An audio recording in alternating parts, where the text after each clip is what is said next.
Hola, avui us explicarem quines són aquelles pantalles que aparentment no veiem en el nostre iPhone, però que hi són i serveixen per alguna cosa. La primera és la de multitasca.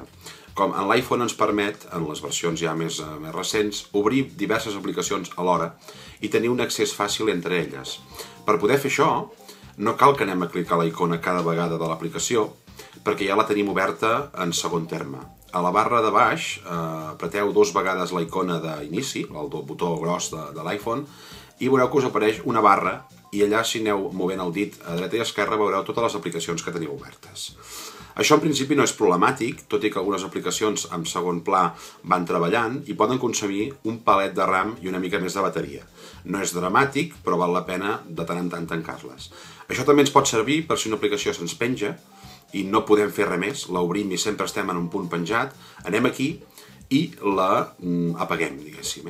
Fem tremolar les aplicacions amb el dit i cliquem, premem el botó, que és un signe negatiu vermell, i en aquell moment no estem desinstal·lant l'aplicació, sinó que estem apagant-la.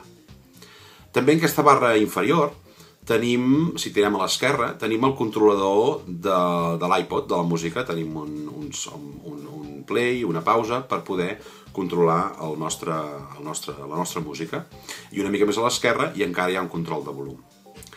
Per altra banda, hi ha un altre menú apagat, una altra pantalleta, que està a la part superior, que és la de les notificacions que rebem de les diverses aplicacions.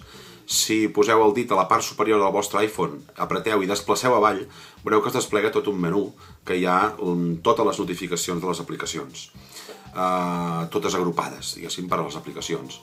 Per controlar què ens mostra i què no ens mostra aquest menú, aneu a configuració i després a notificacions, i allí dins podeu dir-li a cada aplicació què és el que voleu que us informi i el que no. Podeu activar o desactivar les notificacions de cada aplicació. I amb això el llistat aquest superior us mostrarà només aquelles que us interessin.